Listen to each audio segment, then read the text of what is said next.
بسم اللہ الرحمن الرحیم۔ غزوہ خیبر کے موقع پر ایک چرواہا حضور صلی اللہ علیہ وآلہ وسلم کی خدمت اقدس میں حاضر ہوا۔ وہ یہودیوں کی بکریاں چرایا کرتا تھا۔ اس چرواہے نے جب دیکھا کہ خیبر سے باہر مسلمانوں کا لشکر پڑاؤ ڈالے ہوئے ہے تو اس کے دل میں خیال آیا کہ میں جا کر ان سے ملاقات کروں اور دیکھوں کہ یہ مسلمان کیا کہتے ہیں اور کیا کرتے ہیں۔ چنانچہ بکریاں چراتا ہوا وہ شخص مسلمانوں کے لشکر میں پہنچا اور ان سے پوچھا کہ تمہارے سردار کہاں ہیں؟ صحابہ کرام نے بتایا کہ ہمارے سردار حضور نبی اکرم صلی اللہ علیہ وآلہ وسلم اس خیمے کے اندر ہیں۔ پہلے تو اس چرواہے کو ان کی باتوں پر یقین نہیں آ رہا تھا اور اس نے سوچا کہ اتنے بڑے سردار ایک معمولی سے خیمے کے اندر کیسے بیٹھ سکتے ہیں۔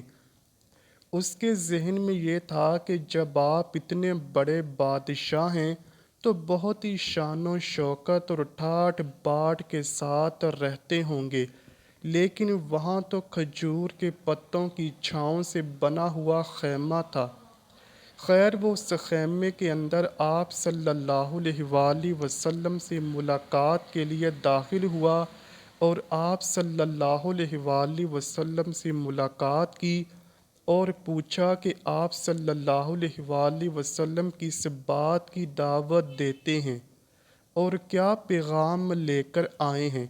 حضور صلی اللہ علیہ وآلہ وسلم نے اس کے سامنے اسلام کی دعوت رکھی اور ایمان کی دعوت دی۔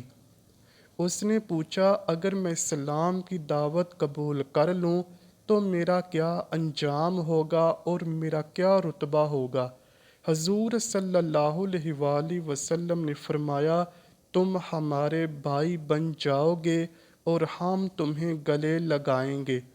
چرواہے نے کہا آپ مجھ سے مذاق کر رہے ہیں، میں کہاں اور آپ کہاں؟ میں ایک معمولی چرواہا ہوں اور میں سیاہ فام انسان ہوں، میرے بدن سے بدبو آ رہی ہے، ایسی حالت میں آپ مجھے کیسے گلے سے لگائیں گے؟ حضور پاک صلی اللہ علیہ وآلہ وسلم نے فرمایا کہ ہم تمہیں ضرور گلے سے لگائیں گے اور تمہارے جسم کی سیاہی کو اللہ پاک سفیدی سے بدل دے گا اور اللہ تمہارے جسم سے اٹھنے والی بدبو کو خوشبو سے بدل دے گا۔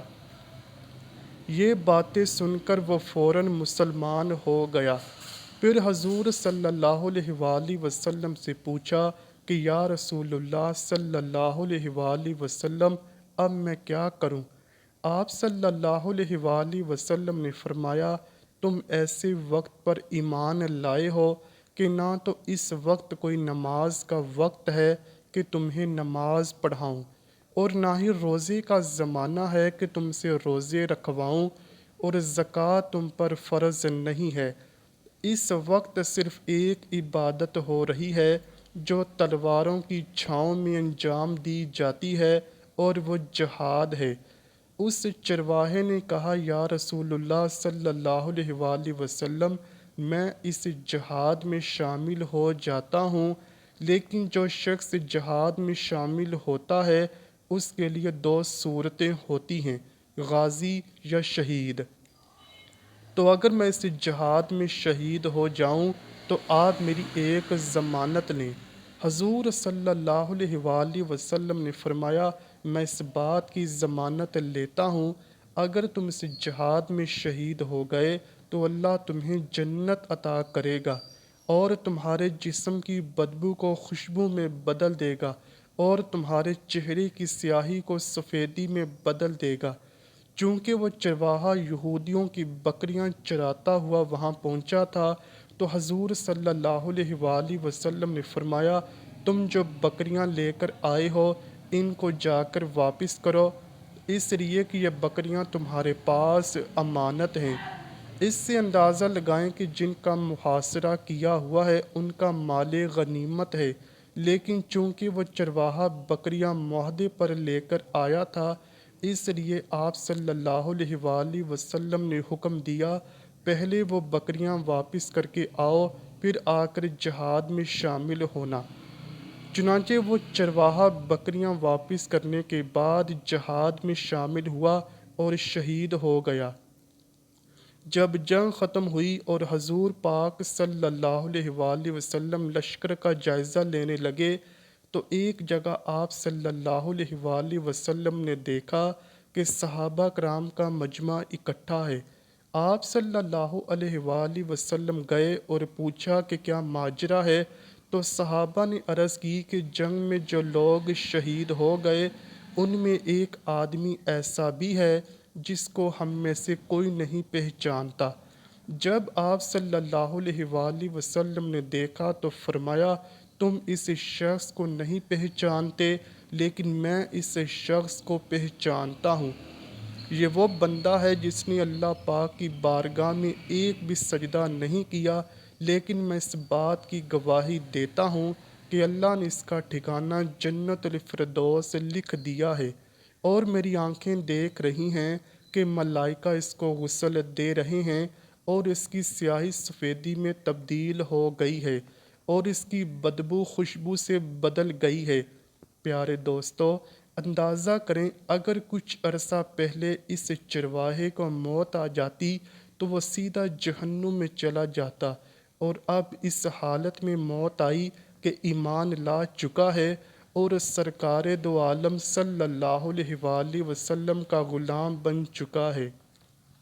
دعا کرتے ہیں کہ اللہ پاک حضور پاک صلی اللہ علیہ وآلہ وسلم کے صدقے سے ہمیں دین اسلام پر چلنے کی توفیق عطا فرمائے اور ہم سب کو اپنے پیارے حبیب صلی اللہ علیہ وآلہ وسلم اور ان کی آل پاک سے سچی اور پکی محبت کرنے کی توفیق عطا فرمائے۔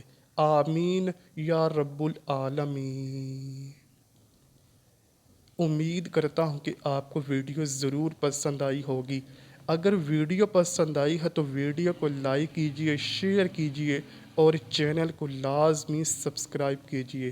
کمنٹ سیکشن میں اپنی رائے کا اظہار بھی ضرور کیجئے گا۔ ملتے ہیں اگلی ویڈیو میں، تب تک کے لیے اللہ حافظ۔